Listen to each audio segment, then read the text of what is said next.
Hi church, my name is Brock and I'm joining you from home this morning. How are you going, Jackie? Hey Brocky, I'm doing so good. Hey guys, thank you so much for joining us for our second episode of This Is Our Family. This is a space where we can build community, we can share stories, and we can celebrate God's goodness together. So thanks for tuning in with us today.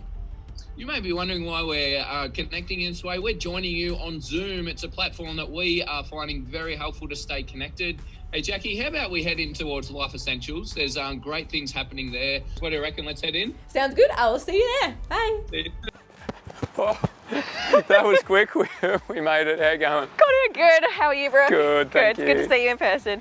Now, did you catch our service on Sunday morning? Absolutely. You were there. I was there. It's so good.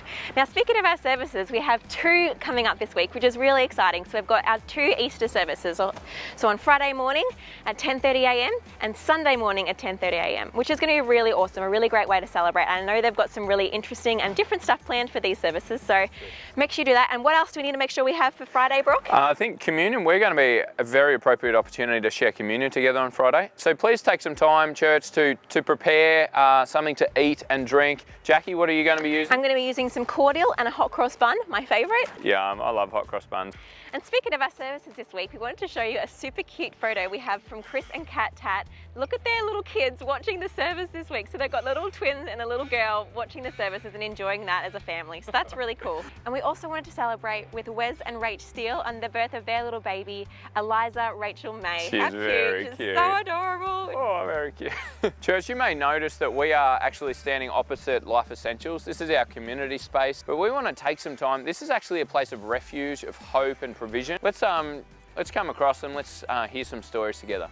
G'day church, I just want to welcome to the front door here. We're trying to offer food and sort of some practical relief to people, but more importantly, we want to offer eternal hope to people, and we want to do that in a practical way when we reach out to people. We also want to be a face at the moment. There's so many people that are lonely out there. We think that's as big an issue as anything, and I'd like to invite you to come in and have a look at what we're doing and say hello to some of our volunteers that are doing an amazing job each week. Carolyn is here each week to help us.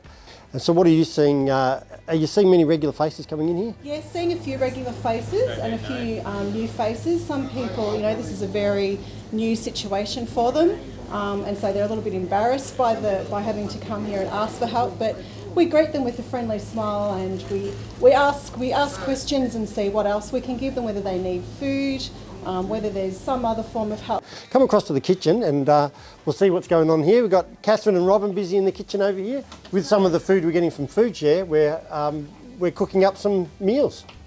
We've transformed the op shop. We've moved all the gear back.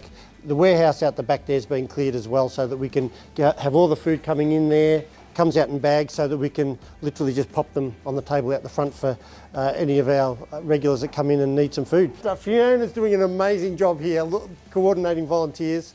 We've got a great team of people who are helping out with all sorts of things, and we are now launching our Madcow free chow meals, which are going out to people as well. So we're not wasting anything, we're doing as much as we can.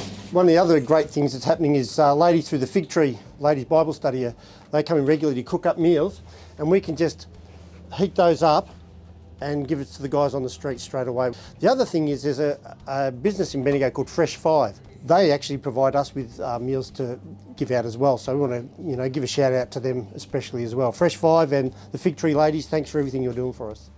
Wow, it's really great to hear what's happening in and through Life Essentials and the volunteers, the number of people that they're connecting with. And like, the reality is poverty is not just a financial challenge. Like we're seeing relational poverty and isolation as a real highlighted challenge in this time. We want to keep encouraging all of us to be reaching out to those around us, whether that be making phone calls, writing letters, really being proactive in touching base. We know not everyone can come into a space like this, for example, and volunteer, but we know you have been placed by God wherever you are right now, in your workplace, in your family, and you have connections with people. So I encourage you, church, let's keep breaking relational poverty. And I guess as we think about the social disconnect that we have right now, it's really important to be pushing into virtual connections. So we want to share some stories about how people are connecting during this time. And so I wanted to throw to Lizzie now, who's going to share with us about how she's been using a Facebook group full with Christian women all over Bendigo to really connect and share the love with each other. Thanks, Jackie. A couple of weeks ago, when we started into this strange situation that we find ourselves all in, I had a moment of panic where I went, oh, social isolating, that sounds really scary, and how on earth am I ever going to do that? And I guess my prayer at that time was to ask God, well, how do you want to use me? If I can't go out and help people, what am I meant to do? And He prompted in my mind a group that was set up a little while ago, and it was set up with the aim of connecting Bendigo women from all churches together, but mainly it was set up to promote different Bible studies and things that were on for women that would encourage us. And so my mind went to this page and I thought, oh my goodness, God, don't tell me you're telling me to do that. Social media scares me a little, and I thought, oh, I don't really want to have to use this. And anyway, so I stepped out in faith and tried to be obedient to Him and kind of repurposed this page, I suppose, in a way, as a place for people to encourage one another. We can post our favourite scriptures, we might post a word that God's given us, we might be able to share a need that we have or a prayer point that we have, and we can be as sisters praying together. And so, I've really seen that take off over the last few weeks as I've pressed into that space. I've been really encouraged by other people's posts and by the way God is using that. So my encouragement for others would be to ask God what His purpose is for you in this, and also when He tells you something, don't be afraid. Press into that space, be obedient to what He's saying, because He has a purpose for each one of us. And I just wanted to share one verse with you. It's my favourite verses, and it's been such a comfort to me again at this time. It's from Romans 8:38. I'm convinced that nothing can separate us from His love. So turn your eyes to Jesus this Easter, spend time with Him, and God bless. Thanks, Lizzie, for your leadership and being really proactive to connect people in this time. We've had so many Zoom conversations. We, as a ministry team, we've been getting together via Zoom. Just last night, Monday night, we had our church-wide, campus-specific prayer gatherings over Zoom. We've been having virtual morning teas and coffee after church. It's been so good. My small group caught up. We all had our coffees and we chatted about the sermon, chatted about life. It was really cool. Yeah, there's something beautiful actually being face-to-face with someone. There's something more powerful in that than just a simple phone call or a text. I want to keep encouraging that. We had a story come in via our email during the week. Jackie? So Jenny McWilliam, one of our awesome church people, emailed us this week, and if you want to share your stories, please do. You just have to email ourfamily@bendigobaptist.org.au.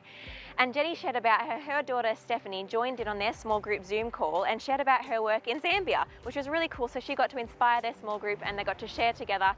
I was chatting to someone the other day as well, Jackie, who actually moved away from Bendigo, and they've been able to connect back into their small group via Zoom just to catch up and be encouraged and hear stories.